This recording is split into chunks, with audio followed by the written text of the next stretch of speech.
Investigators wonder if that device failed, leaving the engines at full power, even though the pilot set the lever to idle. But such a failure is highly unlikely.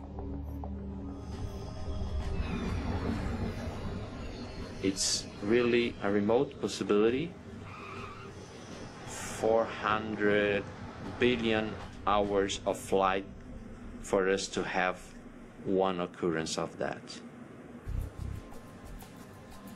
Still, he needs to rule out the AFU as a possible cause of the crash.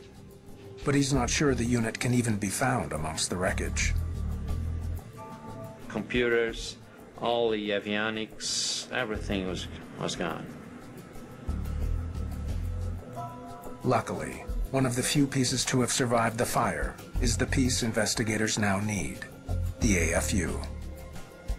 It's sent to a specialized laboratory that can scan the metal for microscopic markings. Well, look. It got melted in such a way that you can work with it so we could check something. The 3D scanner allows them to look for nicks or scratches that would indicate the unit failed. I'm looking for any unusual marks in this area. If we could find out any mark, any evidence of the position of this gear, we could go after the lever and find out the real position of the thrust lever. But they can find no evidence that the AFU malfunctioned. Okay, pack it up, let's go home. We found nothing. No mark, no evidence. Colonel Camargo concludes mechanical failure was not to blame for the improper power setting on the right engine. He has to assume that for some reason, the crew left the right engine lever at full power after the Airbus landed.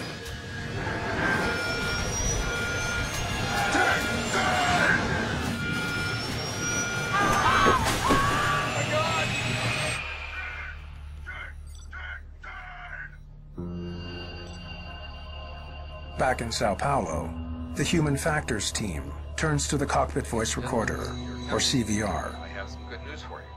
Runway at Congonhas. They need to understand the pilot's state of mind as they approached Sao Paulo the night of the crash.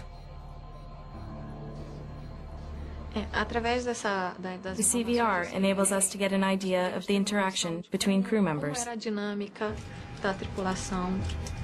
They learn that Captain Stefanini was quite concerned about the runway conditions. Ask him about the rain. The runway conditions.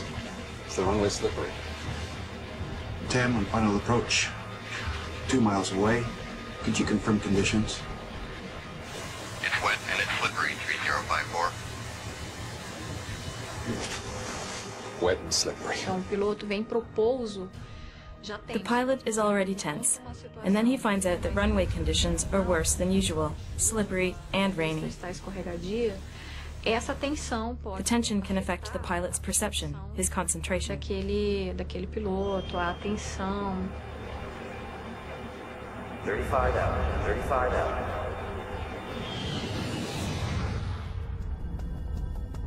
It now appears that Stefanini's anxiety about 35L, and not the runway itself, was the main cause of this crash. Camargo now focuses on the crew's actions. I think it's ready, sir. Thank you. He needs to understand how the power levers were handled before the crash. Using data from the flight recorder, investigators focus first on the landing just prior to the one at Congonhas. We discovered that the same pilot, the captain, was the one operating the aircraft in the previous land and in Congonhas. First, how did they land in Porto Alegre? Okay. Both levers full forward during approach. They learn that during the previous landing in Porto Alegre, Captain Stefanini pulled back both thrust levers.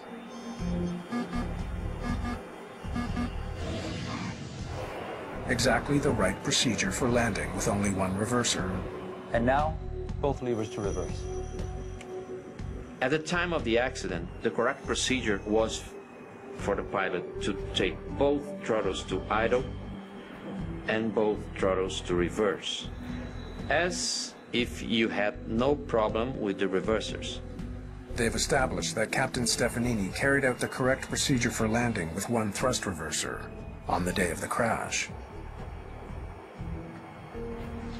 No reverser number 2. Auto brakes on, and speed is dropping. It puzzled me because of the fact that the captain knew the procedure. He performed the correct procedure hours before in the previous landing. So what did he do differently 2.5 hours later in Sao Paulo? Okay, now Congonhas. Left lever to idle. The data shows that Captain Stefanini's handling of the thrust levers Then reverse. was very different on his landing in Sao Paulo. 20. Instead of throttling back both levers, he only put the left engine in idle, leaving the right one at full power. Then, once the aircraft had touched down, he activated only the left reverser, again leaving the right engine at full.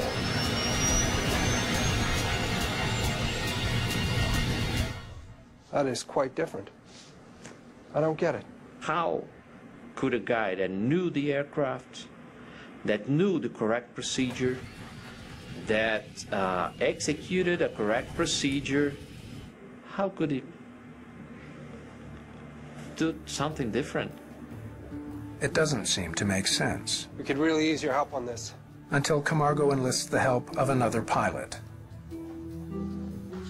It's only then that he discovers an important detail that could explain what the captain did. It turns out there was an older, outdated procedure for landing an A320 with a single thrust reverser.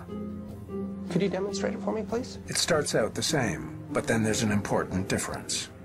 The former procedure was taking both levers to idle, and then just the lever corresponding to the engine with the reverser operating normally, that would be taken to reverse position.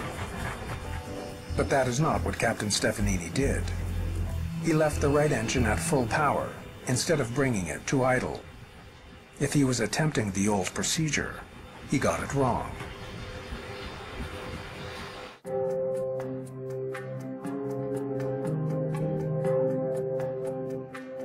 Investigators learned that Captain Stefanini would not have been the first pilot to make that mistake. There had been several accidents around the world. The cause was identical. Pilots mishandling the procedure for landing with a disabled reverser, inadvertently leaving one thrust lever at full power. That old procedure led pilots to error. Airbus finally modified the procedure to reduce the risk of precisely that error. The manufacturer changed the procedure and determined that both levers would come down together to the idle position, and then, right after touching the ground, both would come down to the reverser position. Captain Stefanini was familiar with both the old and the new procedure for landing with a disabled reverser. It now seems on Flight 3054, he may have tried to use the old one. The question for investigators is why?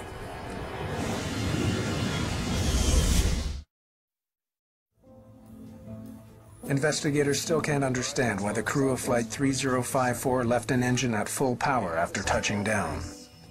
Did they get it wrong?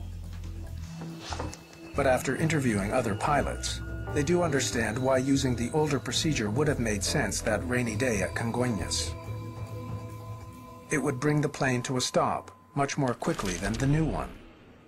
That could explain why the captain would go for a former procedure that he knew that was more efficient than the current one. Investigators theorize that in reaction to deteriorating conditions at Congonhas, Wet runway, one reverser. I'm going to buy some runway and use the old procedure.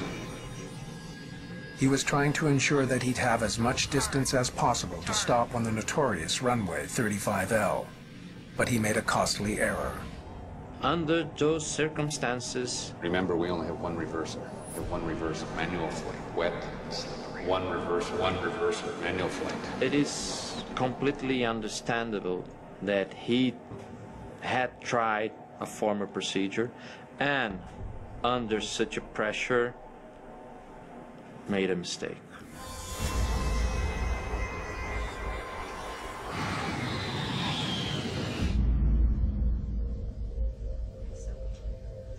Lieutenant Vanessa Diaz recreates the final moments of the flight in a simulator. Okay, engine 1 to idle, engine 2 stays at climb. She notices that in a dark cockpit, it would have been difficult to see the position of the thrust levers. 20. Retard. Engine 1 to reverse, don't touch number 2. Brakes.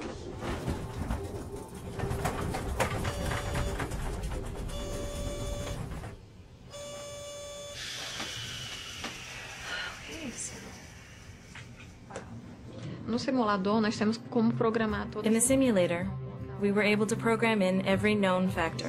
Nublado, chovendo. The chronology of events, whether it was cloudy or raining, the wet surface, the slippery surface, position of the levers. Dos manetes estarem na posição. We also went off the runway and had an accident in the simulator. E tivemos acidente no simulador. Lieutenant Diaz believes she now understands why TAM Airlines Flight 3054 ended in tragedy. Captain Stefanini had done everything he could to ensure the A320 would touch down on runway 35L, with as much room ahead of him as possible. Land green, manual flight. But the prospect of landing on the treacherous runway had so unnerved him that he bungled a simple procedure. It's possible that tension might block a crucial motor response. It can affect the pilot's ability to react.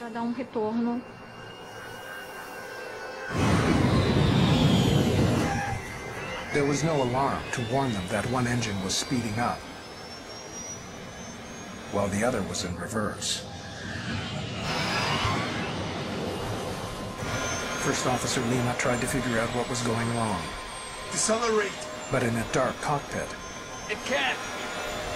overwhelmed by landing going badly, he didn't notice the abnormal thrust lever settings. Decelerate! Decelerate! It can't! Pilots were unable to understand what was happening to their aircraft. Conseguindo perceber o que estava acontecendo, não era nada. A runway with a dangerous reputation so unnerved a crew that they made a mistake that ended up killing 199 people. Oh my god! Oh my god! Oh!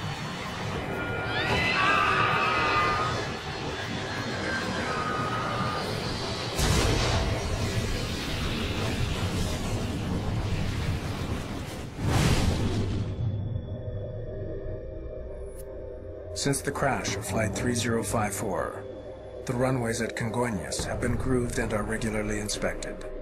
New rules are in place dictating wet weather landing procedures.